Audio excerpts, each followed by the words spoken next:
Fala galera, sejam bem-vindos ao canal A Hora do Bizu. Professor Sandro Davis aqui na área mais uma vez.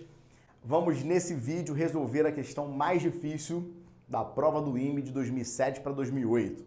Por que 2007 para 2008? Adivinha? Porque foi a prova que eu fiz, o meu vestibular. Vai ser uma grande nostalgia estar aqui resolvendo essa questão com vocês, uma questão muito difícil, mas que tem uma ideia muito importante para análise combinatória, que é o conceito de inclusão e exclusão. É um assunto muito bacana.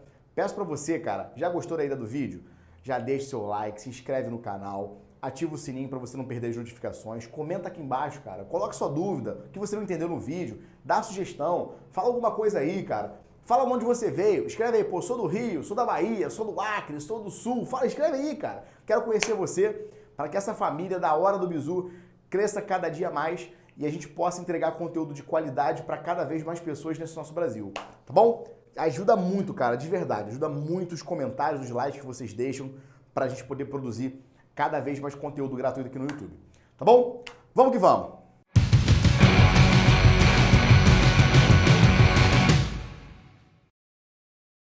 Bom, gente, essa questão, na verdade, foi a questão mais complicada da minha prova de vestibular, né? Porque além de ser uma questão de combinatória, é uma questão que tem uma ideia assim que, apesar de ser difícil, né, a conta ali no meio da história do problema, é uma ideia que não é tão complicada de você ter a motivação de por que usá-la.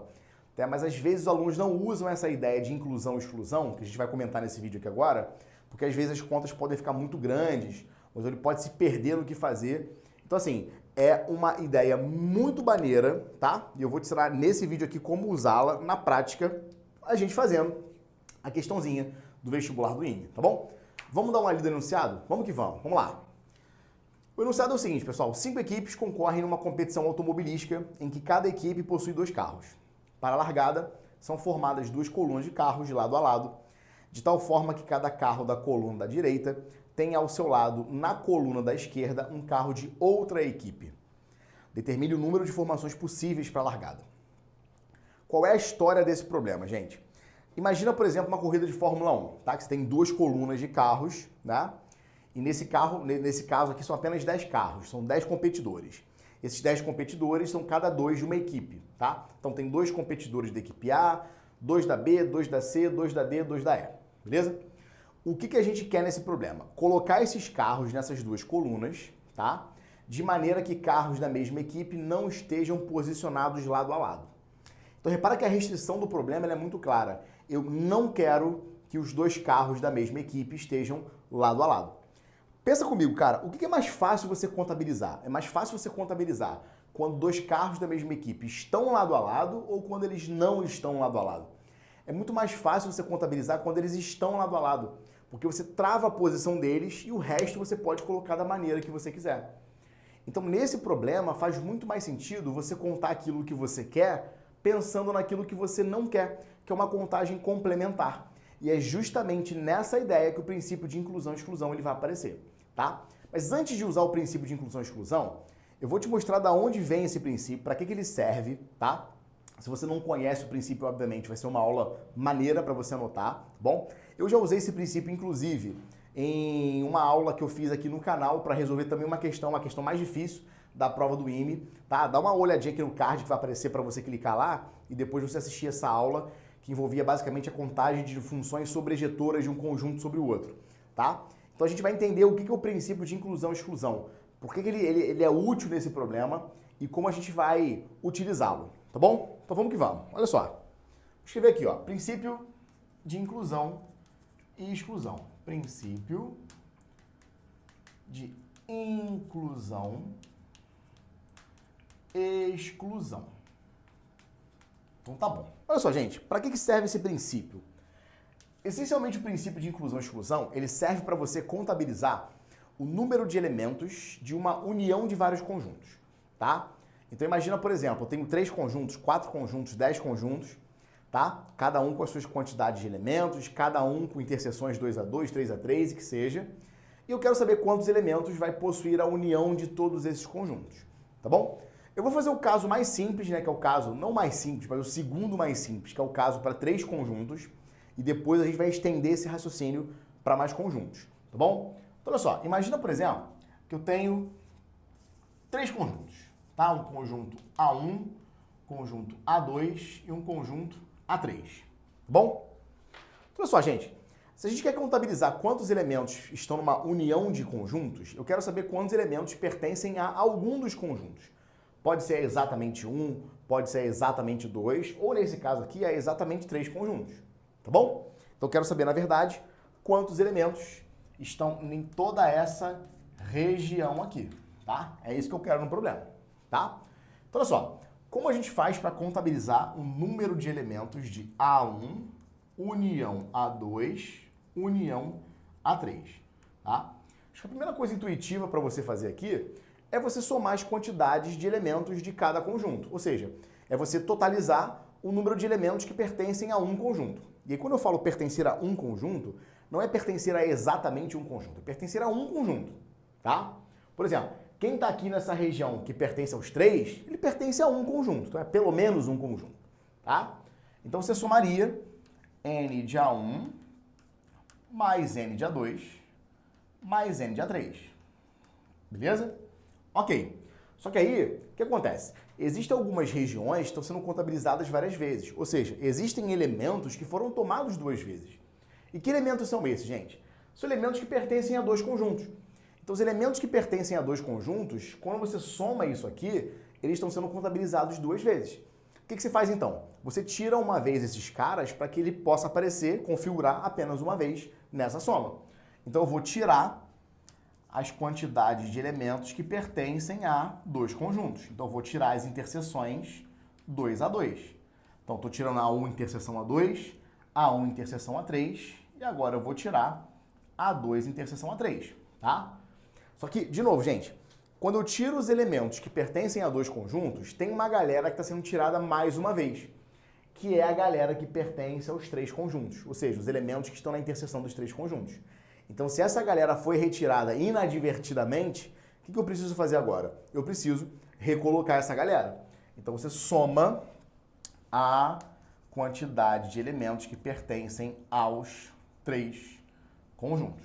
Então, isso aqui é o que a gente conhece como sendo o princípio de inclusão e exclusão para 3 conjuntos, tá? Eu acho legal você entender por que o nome é princípio de inclusão e exclusão, porque justamente faz sentido você pensar numa inclusão e exclusão, porque olha, eu estou colocando, retirando. Então essa ideia de colocar e retirar é o que dá o nome para o princípio de inclusão e exclusão. Tá bom? Beleza? A gente pode estender esse mesmo conceito para vários conjuntos, e eu vou escrever isso aqui no quadro só para você entender como é que você faria para mais conjuntos, tá? Então, de maneira geral, o que nós fazemos para calcular o número de elementos da união de K conjuntos, tá? De K conjuntos. Então, vou fazer A1, união A2, união A3 até união AK. Olha só, a primeira linha é a soma das quantidades de elementos que pertencem a um conjunto.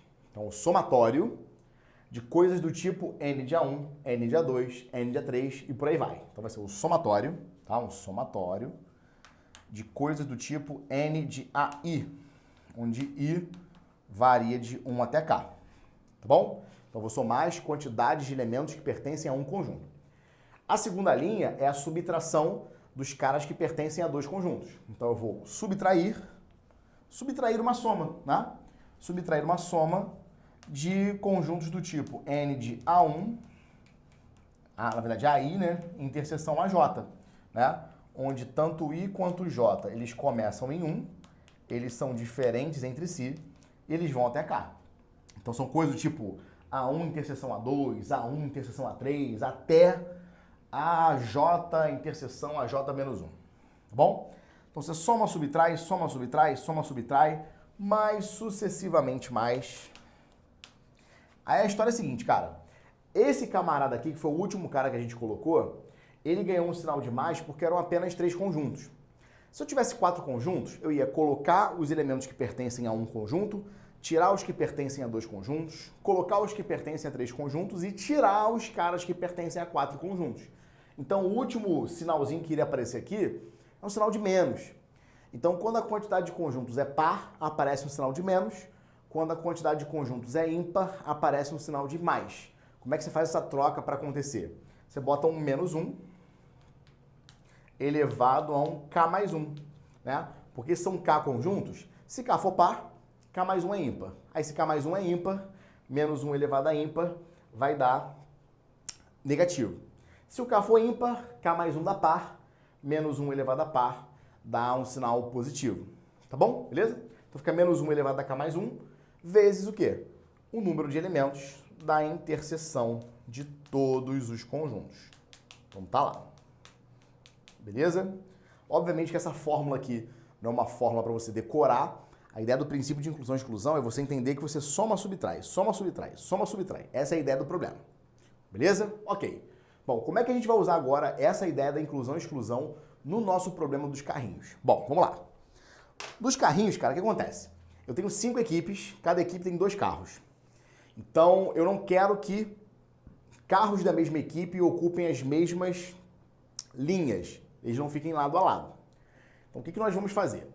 A gente vai pensar primeiro em tudo aquilo que pode acontecer. Nosso total, tá? Então, a estratégia de contagem para esse problema é fazer o seguinte, ó.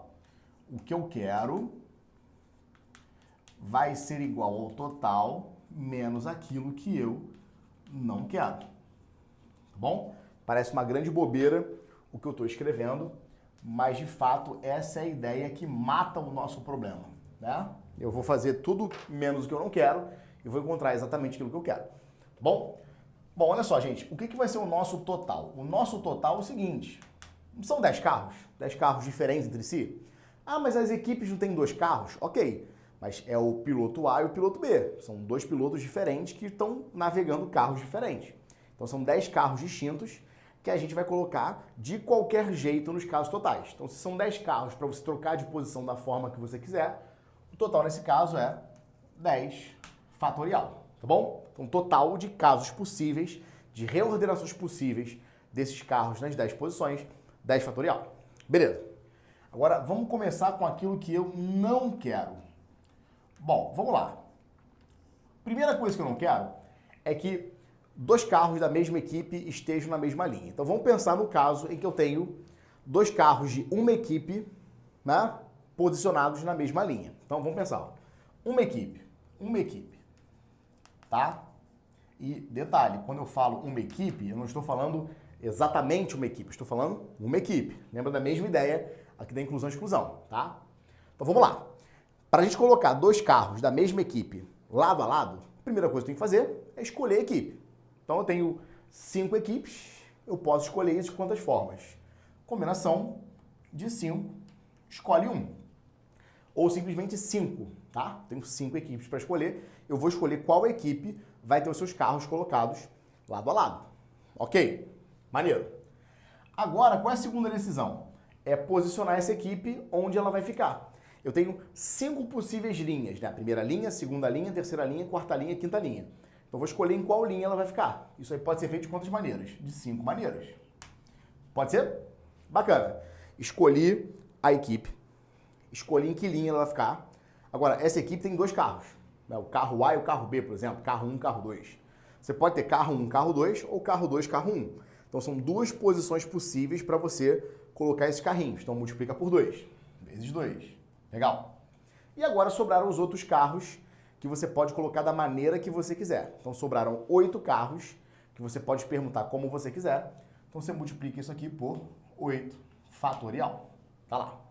Então isso aqui é o total de maneiras de você ter os 2 carros de uma equipe lado a lado. Só que nessa contagem você está incluindo casos em que carros de 2 equipes estão lado a lado. Vamos contabilizar isso? Vamos embora. Então, ó, 2 equipes. 2 equipes. Como é que você contabiliza os casos de 2 equipes? Bom, primeiro, vamos lá.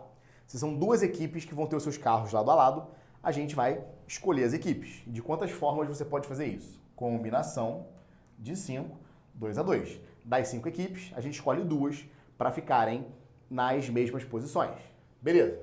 Agora, vamos posicionar as equipes. Então, eu tenho 2 equipes. Equipe A e equipe B.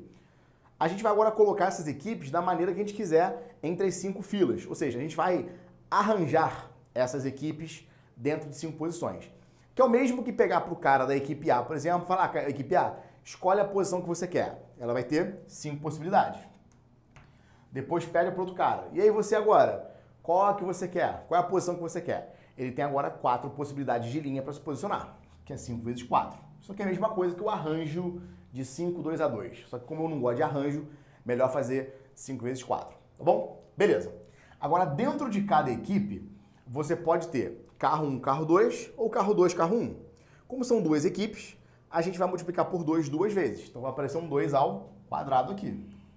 Show de bola. E agora sobraram quantos carrinhos, pessoal? Sobraram 6 carrinhos. Esses 6 carrinhos você pode colocar da maneira que você quiser. Então, vezes 6 fatorial. Show? Maneiro.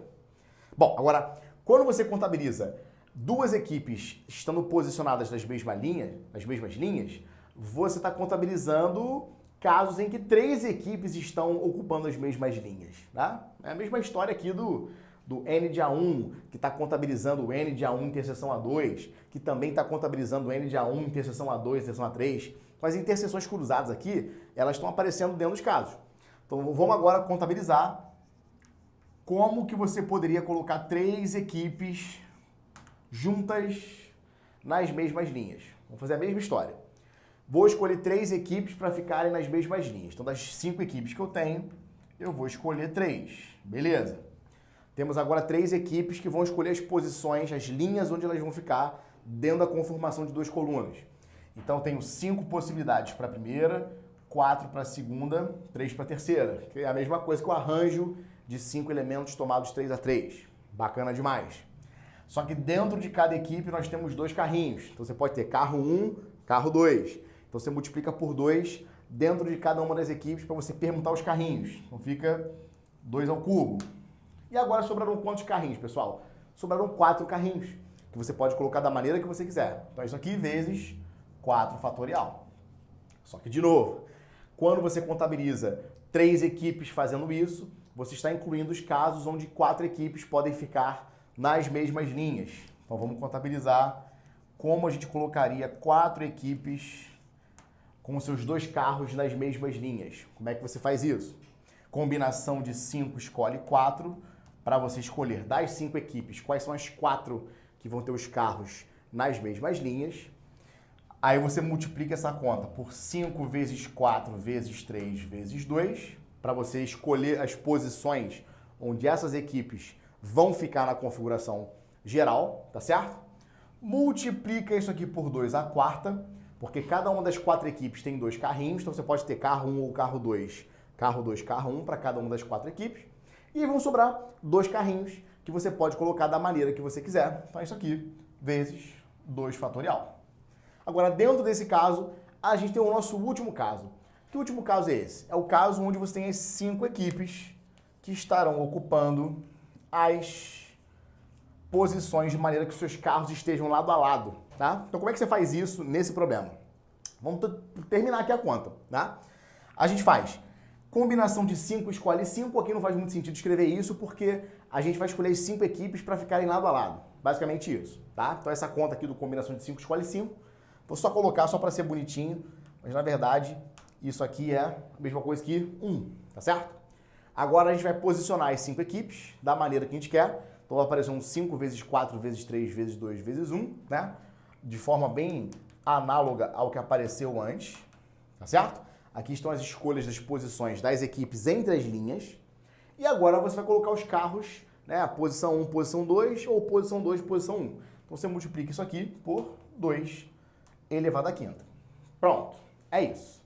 Então repara, quando você tem uma equipe com seus 2 carros lado a lado, eu vou chamar isso aqui de, por exemplo, A1. Então A1 nesse caso é o número de maneiras de você ter carros de uma equipe lado a lado nesse problema. Vou chamar de A2 o número de maneiras de você ter carros de 2 equipes posicionados lado a lado nessa configuração. Vou chamar de A3 o número de maneiras de você ter 3 equipes com seus carros lado a lado na configuração em 2 colunas. Vou chamar de A4 essa última configuração aqui, a penúltima, e de A5 essa última configuração, onde as 5 equipes têm os seus carros posicionados lado a lado. Então, na verdade, pessoal, o que você não quer é o quê? é o princípio de inclusão e exclusão sendo associado a esses números A1, A2, A3, A4, A5. Ou seja, o que você não quer, na verdade, o total do que você não quer, ele vai ser igual ao quê? Vai ser igual a A1 menos A2 mais A3 menos A4 mais A5, né? Porque dentro dos casos em que eu tenho uma equipe com seus dois carros lado a lado, eu estou contabilizando os casos onde eu tenho duas equipes. Então eu pego isso, tiro disso, somo com isso, tiro disso, somo com isso, fazendo de maneira análoga ao princípio de inclusão e exclusão que a gente acabou de ver aqui, tá certo? Então o que você não quer, na verdade, o totalzão do que você não quer é justamente essa soma alternada aqui, ó. A1 menos A2 mais A3 menos A4 mais A5. Como o nosso total é 10 fatorial, logo, qual vai ser o total de configurações que você quer? Vai ser 10 fatorial menos A1 menos A2 mais A3 menos A4 mais A5. Tá lá. Que é uma conta bem enjoada de fazer, uma conta chata pra caramba, porque os números não são nem um pouco convidativos. Então isso aqui na verdade é 10 fatorial menos a soma. Eu já fiz essa soma aqui no papel, malandro que eu sou. Essa sominha aqui vai dar quanto? Ó, essa soma aqui vai dar 2 milhões, olha que coisa linda, 88.960 possibilidades. Tá lá. Meu pai do céu. Tá aí, ó. Então, essa é a resposta final desse problema. Por que eu acho esse problema muito difícil, cara? Porque, primeiro, apesar de você pensar em inclusão e exclusão nesse carro não seria tão difícil, o que eu acho que muita gente pensou nessa questão durante a prova, quando começou a ler o enunciado, pensou assim, ah, já sei o que fazer, permutação caótica. Então tem um problema sério nesse problema, porque esse problema não é diretamente permutação caótica. Para quem não sabe o que é permutação caótica, é aquele tipo de permutação onde, né, as letras, os objetos, eles não ocupam sua posição inicial. Então muita gente pensou, por exemplo, vou botar assim, ó, equipe A, equipe B, equipe C, equipe D, equipe E, depois eu faço uma permutação caótica desse lado, porque eu garanto que os caras que vão estar ao lado de cada carro da equipe vão ser outros carros diferentes que não são os carros da sua equipe. Só que tem um problema, né? Você não pode fixar as equipes de um lado e permutar caoticamente do outro lado, por quê? Porque você pode ter, na mesma coluna, dois carros da mesma equipe. E nessa configuração de pensar em permutação caótica, você não está contabilizando esses casos que estão sendo contabilizados nessa conta horrorosa aqui, tá? Então esse problema não é simplesmente de permutação caótica, ele é um problema mais fundamentalmente de inclusão e exclusão. A ideia de você permutar caoticamente objetos, ela é demonstrada via inclusão e exclusão. Na verdade, a demonstração é praticamente o que eu fiz aqui no problema, só que num caso bem mais controlado, tá? Então, essa ideia é uma ideia muito poderosa, difícil, tá? Mas eu acho muito bacana trazer para você esse conteúdo, porque é difícil você encontrar, principalmente, a solução desse problema na internet e também essa ideia de você usar inclusão e exclusão em problemas de análise combinatória. Então, a chave para você pensar nesse problema em inclusão e exclusão é o quê? Bom, como a gente quer contabilizar quando carros não estão no mesmo lado, né, carros da mesma equipe não estão lado a lado, a gente pensa no caso contrário, quando eles estão, e a gente faz uma soma e subtração justamente para contabilizar aquilo que eu quero, tá bom? Então, ó, dá um printzinho nessa solução aí, ó.